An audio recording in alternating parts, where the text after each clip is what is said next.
창세기 38장 6절부터 11절입니다. 우리 6절부터 11절까지 다 같이 한번 합독하겠습니다. 시작.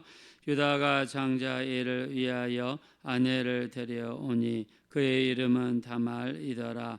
유다의 장자 엘이 여호와가 보시기에 악함으로 여호와께서 그를 죽이신지라. 유다가 오난에게 이르되 내 형수에게로 들어가서 남편의 아우된 본분을 행하여 내 형을 위하여 씨가 있게 하라. 오난이 그 씨가 자기 것이 되지 않을 줄 알므로 형수에게 들어갔을 때에 그의 형에게 씨를 주지 아니하려고 땅에 설정하매 그 일이 여호와가 보시기에 악함으로 여호와께서 그도 죽이시니 유다가 그의 며느리 다말에게 이르되 수절하고 내 아버지 집에 있어 내 아들 셀라가 장성하기를 기다리라 하니 셀라도 그 형들같이 죽을까 염려함이라. 다말이 가서 그의 아버지 집에 있으니라. 아멘. 자, 오늘은 다말에 대한 이야기입니다. 다말은 유다의 첫째 며느리입니다. 유다에게는 아들이 3명이 있었습니다. 첫째는 엘이요, 두 번째는 오난이요, 세 번째는 셀라입니다. 자, 첫째 아들을 위해서 며느리 다말을 드렸습니다. 결혼을 위해서 살아가는데 어느 날 갑자기 첫째 아들이 죽어버리고 말았습니다. 자, 근데 성경에서는 엘이 악함으로 하나님이 죽이셨다 그랬습니다. 자, 우리가 아브라함부터 계속해서 이어지는 것을 보면 하나님의 백성은 언약 백성이죠. 하나님께서 이스라엘과 언약하셨고 약속하셨고, 그리고 너희가 하늘의 별과 같이 땅의 모래와 같은 큰 백성을 만들어 주겠다는 하나님의 축복이 이 가정에 흐르고 있었습니다. 자, 그래서 우리가 아브라함을 보면 일평생 따라다녔던 게 어떻게 하면 아들을 가질까? 그래서 75세에 언약을 받았던 아브라함은 100세가 되어서 이삭을 얻게 되죠. 이삭도 마찬가지입니다. 이삭도 이 리브가를 데려와서 결혼을 했지만 자식이 없습니다. 그래서 자식을 달라고 하나님 앞에 일평생 기도하게 되죠. 그래서 얻은 자식들이 에서와 야곱이죠. 에서가 태어날 때 야곱이 형의 발목을 잡고 태어났습니다.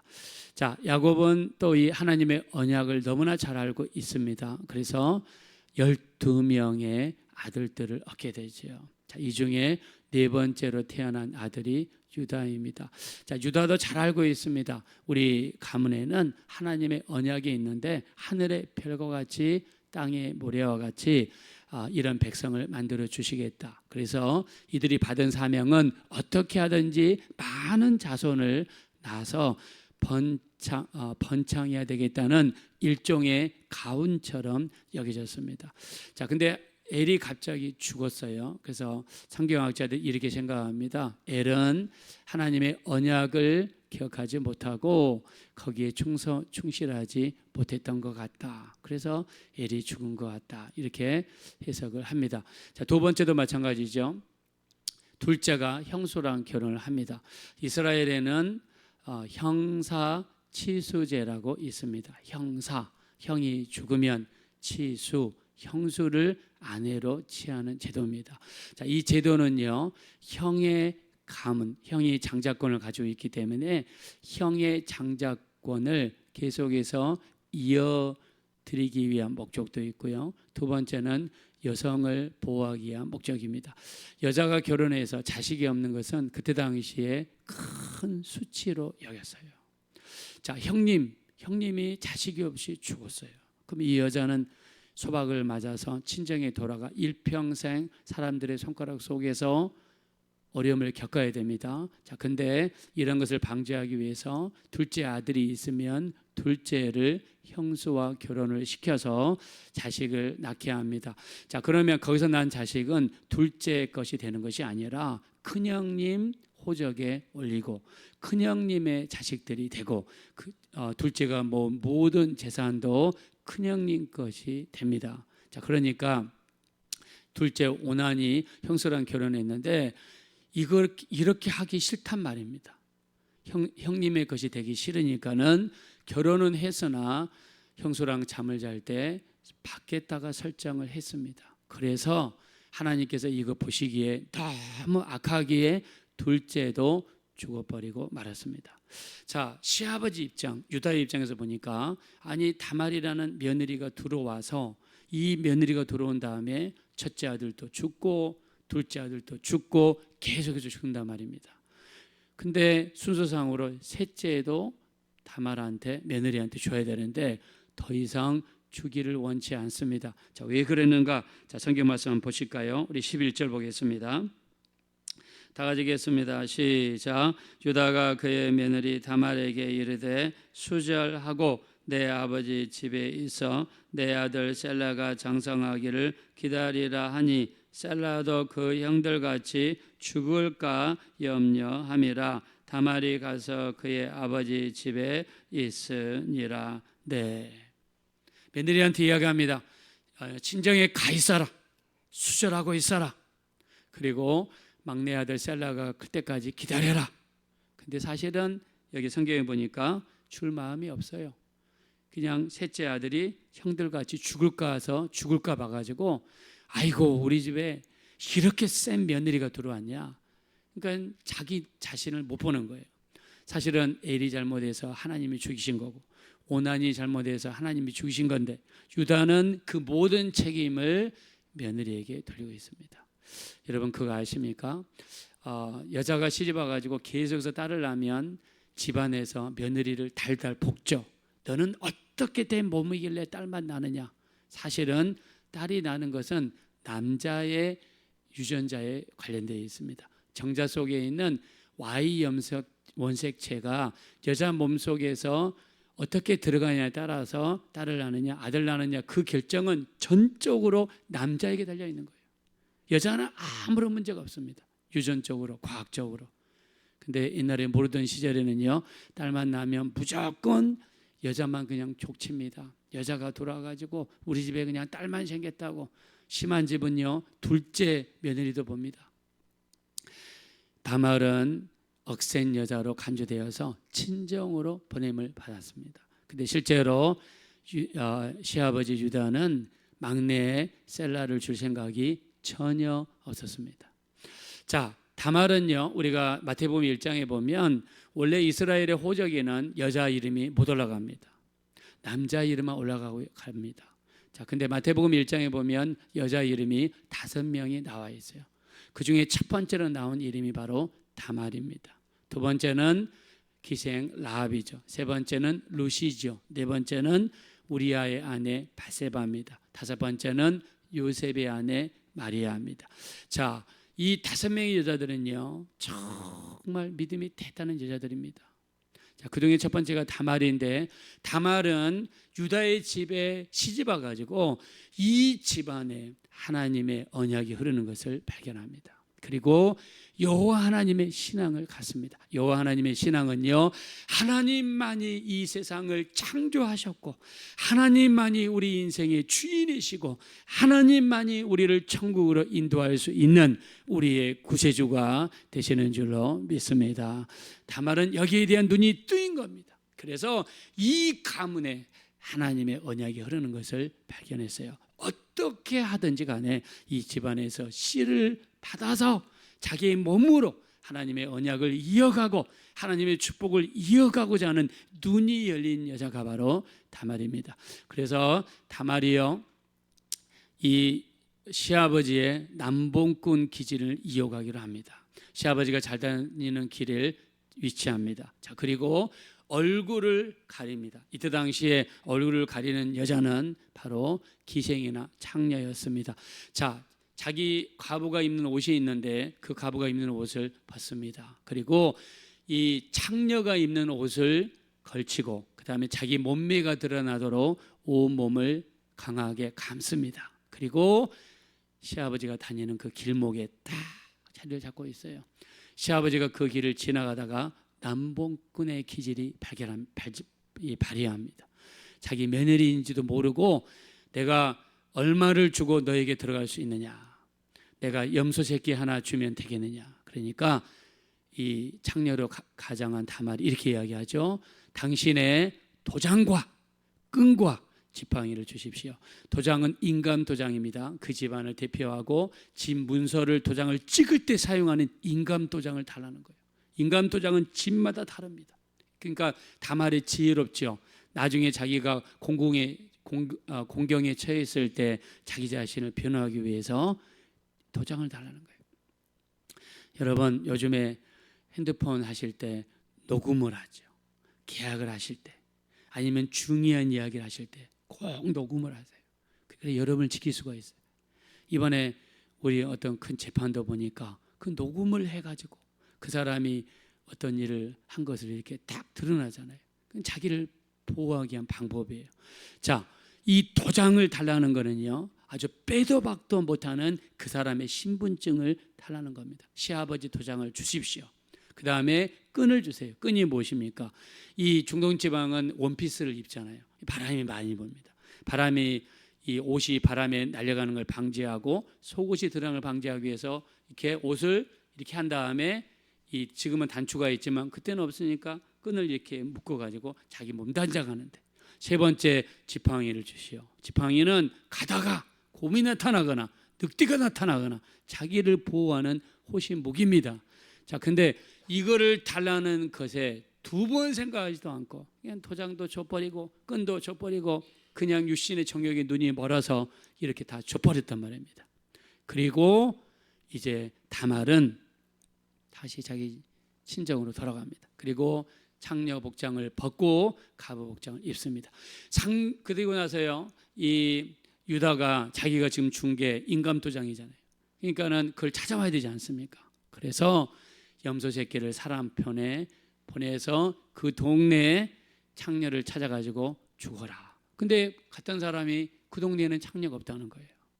그래서 이 유다가요, 너무나 창피하고 부끄러워서 그 중요한 도장을 찾을 생각을 하지 않습니다. 자, 왜 그랬는가? 자, 우리 한번 성경 말씀으로 돌아오겠습니다. 23절로 한번 가실까요?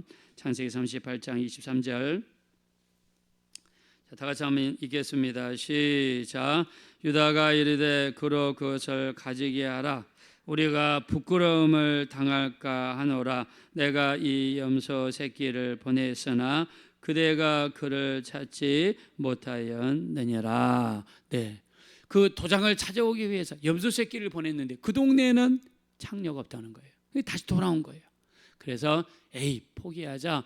부끄러움을 당할까? 왜? 자기가 창녀랑 잠을 잔 게 드러날까 봐. 자기가 하는 행동에 대해서는 부끄러움을 느끼는 사람이에요. 근데 3개월이 지난 다음에 친정에 가가지고 수절하라고 그랬는데 어느 날 며느리가 배가 불러오고 임신했다는 이야기가 들려옵니다. 이야기를 듣고 나서 유다는 어떻게 합니까? 자, 우리 한번 24절 한번 보겠습니다. 24절 다 같이 한번 읽겠습니다. 시작. 석 달쯤 후에 어떤 사람이 유다에게 일러 말하되 내 며느리 다말이 행음하였고 그 행음함으로 말미암아 임신하였느니라. 유다가 이르되 그를 끌어내어 불살하라. 보십시오. 자기가 창녀랑 잠을 잔 거는 조금 더 이렇게 뉘우침이 없지만 자신에게는 그렇게 관대한 유다는 며느리가 임신했다고 그러니까 사람들 앞에, 그 많은 사람들 앞에 불러가지고 그 행음한 것을 드러내서 어떻게 하려고 그랬어요? 불살으라는 거예요. 여러분, 자기가 잘못한 것은 조금 더 이렇게 뉘우침이나 회개가 없고 자기 며느리가 이 임신한 것에 대해서는 그 많은 사람들 불살으라고, 정말 무지막지한 사람이죠. 며느리가 끌려갑니다. 끌려가면서 소리를 지릅니다. 한 번만 봐주세요. 내가 임신한 것은 바로 내가 가지고 있는 이 물건 주인으로 인해서 임신했습니다. 그러면서 도장을 보이고 끈을 보이고 지팡이를 딱 보입니다. 도장을 보니까는 유다의 도장이 이 유다 자기 이 시댁 시아버지 인감 도장인 겁니다. 그러면서 내가 어느 길에 위치하고 있다가 정말 이 도장 주인으로 말미암아 임신했습니다. 유다가 보니까는 자기 거란 말입니다. 그래서 그때서 뭐라고 합니까? 그때서 네가 옳도다, 옳도다 이야기합니다. 자, 우리 한번 25절 한번 보실까요? 26절 보겠습니다. 25절 26절 한번 보겠습니다. 25절 26절 시작.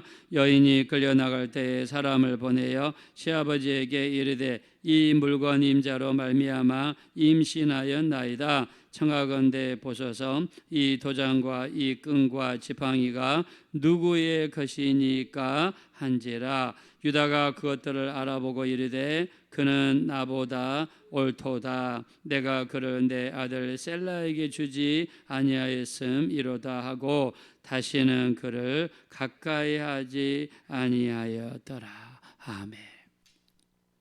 이제 도장과 끈과 지팡이의 주인이 누구인지 알게 됐습니다.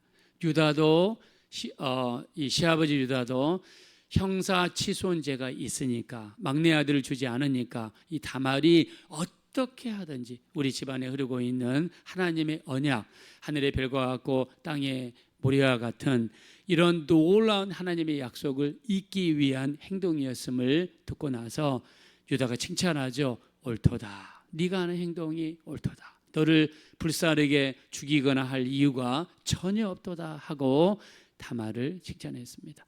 다말을 통해서 베레스와 세레가 태어나게 되고 계속해서 이어져서 우리 다윗에까지 이어지고 그리고 예수님까지 이어지는 예수님의 족보에 다말은 올라갔습니다. 다말의 한 행동은 음란에서 한 행동이 아닙니다. 어떻게 하든지 하나님의 언약 백성으로서 이 집에 약속에 참여하고 싶은 믿음의 행위에서 나온 아름다운 행동입니다. 자, 그러나 여러분 이 시아버지를 보십시오. 유다를 보세요. 유다는 막내 아들을 안 줬습니다. 그냥 모든 책임을 며느리에게 전가시켰어요. 기가 센 며느리라고. 그리고 시아버지 유다는 남봉꾼입니다. 창렬한 거리낌 없이 잠을 자는 그런 남자입니다. 자, 근데 어떻게 해서 다윗의 가문이 유다를 통해서 이어지고 어떻게 해서 예수님의 족보가 이런 유다를 통해서 이어졌을까? 11번째 요셉도 있습니다. 요셉은 정말 믿음이 좋은 사람입니다. 근데 왜 이 유다를 통해서 이어졌는가? 우리가 창세기 44장에 가면은요, 나중에 이 중동 지방에 큰 가뭄이 들어가지고 먹을 곡식이 다 사라졌습니다. 그때 이제 이 야곱의 아들들이 베냐민을 데리고 요셉에게로 데려갑니다. 왜냐하면 요셉이 너희에게 막내 아들이 있으면 그것을 증명하라고 이야기를 했거든요. 그래서 베냐민을 데리고 애굽으로 내려가려고 그러는데 아버지 야곱이 극구 반대합니다. 이는 나의 생명이다. 요셉도 잊어버렸는데 이 베냐민까지 잊어버리면 나는 이제 못 산다. 나는 죽는다. 그때 유다가 아버지 내가 책임지고 목숨 걸고 내가 이 베냐민을 데려오겠습니다. 그렇게 설득해가지고 애굽으로 내려갑니다. 근데 요셉이 베냐민을 데리고 있고 싶어서 베냐민만 남기고 니네는 다 돌아가라고 명령을 내립니다. 이때 유다가 나서가지고 이렇게 이야기합니다. 요셉에게 간구합니다. 이 베냐민이 돌아가지 않으면 우리 아버지는 죽습니다. 죽습니다.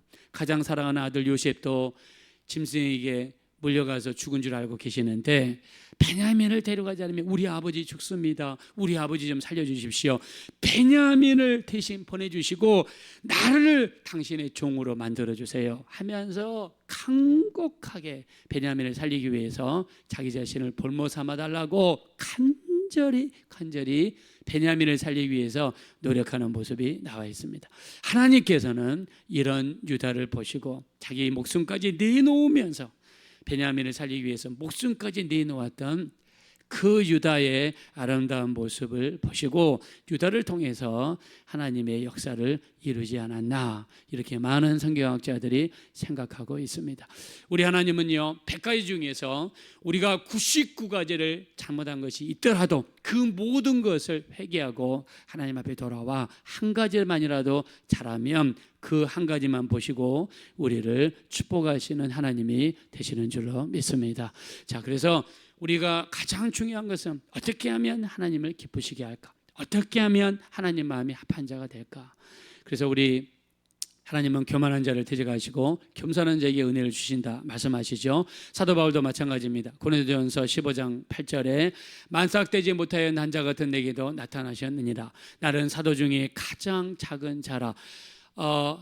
내가 하나님의 교회를 핍박하였으므로 사도라 칭함받기를 감당하지 못할 자라라. 그러나 나의 나된 것은 하나님의 은혜로 된 것이니 내게 주신 그의 은혜가 헛되지 아니하여 내가 다른 모든 사도보다 더 많이 수고하였으나 내가 한 것이 아니요 나와 함께 하신 하나님의 은혜로다라고 고백했습니다. 자, 유다가 예수님의 이 족보에 든 것은 한 가지로 얘기한다 그러면 하나님의 은혜입니다. 하나님의 그를 불쌍히 여기셨고 100가지 중에서 한 가지 잘한 그 한 가지만 보시고 축복하셨습니다. 이것은 하나님의 은혜입니다. 요셉을 축복했다 그러면 요셉은 한 행동이 있기 때문에 그가 한 행동 잘한 것 때문에 보상의 의미가 있을 수 있습니다. 그러나 유다는 하나님의 은혜라고밖에 할 수 없습니다. 우리도 마찬가지입니다. 우리가 한 것은 잘한 것은 없습니다. 지은 것은 죄요, 행한 것은 불순종입니다. 그러나 하나님의 은혜가 임하면 우리 가정은 다시 일어서게 될 줄로 믿습니다. 하나님의 은혜를 간구하시고 하나님의 은혜가 임할 수 있도록 기도하셔서 하나님의 도우심이 우리가 행한 것은 없지만 하나님의 도우심이 넘치시는 은혜의 가정 되어지시기를 예수 이름으로 축원합니다. 이 시간 기도하실 때 우리를 불쌍히 여겨 주십시오. 우리는 정말 우리가 지은 것은 죄입니다. 우리가 행한 것은 불순종밖에 없습니다. 그러나 은혜이면 됩니다. 우리에게 은혜를 부어주시고 우리를 불쌍히 여겨주시고 우리 죄를 용서하여 주시고 하나님의 은혜로 우리가 이 땅에 살기 원합니다. 하나님의 은혜로 승리하고 성공하기 원합니다. 하나님의 은혜가 넘치는 귀한 가정, 귀한 삶이 되게 해달라고 합심으로 간절히 기도하겠습니다. 걸어하시고 잡으라시 하나님 진심으로 감사합니다. 우리를 불쌍히 여기시고 우리를 긍휼히 여겨주십시오. 우리는 하나님의 은혜로 살아갑니다. 하나님의 은혜 없이는 아무것도 할 수 없는 그런 존재임을 고백합니다. 우리를 불쌍히 여겨주십시오. 우리의 은혜이면 충분합니다. 하나님의 은혜이면 충분합니다. 우리 주님의 은혜이면 충분합니다. 존귀하신 성부와 성자와 성령으로 역사하신 존귀하신 하나님이시여, 하나님의 한량없는 은혜를 부어주십시오. 우리는 잘한 것이 없습니다. 우리는 늘 죄만 짓고 살아갑니다. 우리는 늘 불순종하며 살아갑니다. 그러나 우리가 잘못했음을 압니다. 우리는 너무나 부족한 존재임을 압니다. 하나님의 은혜를 부어주십시오. 하나님의 은혜로 우리가 성장하게 하시고 하나님의 은혜로 승리하게 도와주시고 하나님의 은혜로 응답받게 하시고 하나님의 은혜로 도우심을 입게 도와주시고 하나님의 은혜로 인도함을 받게 도와주십시오. 한량없는 하나님의 은혜를 우리 가정에 부어주십시오. 한량없는 하나님의 은혜를 우리 자녀들에게 부어주십시오. 한량없는 하나님의 은혜를 우리 모든 성도님들에게 부어주십시오. 오늘도 새벽 예배하시며 또 현장 예배로 온라인 예배로 예배하시는 우리 모든 성도님들을 축복하시고 우리 하나님 인도해 주십시오. 긍휼히 여기시고 불쌍히 여기시고 하나님 도와주십시오. 우리 하나님 역사하시고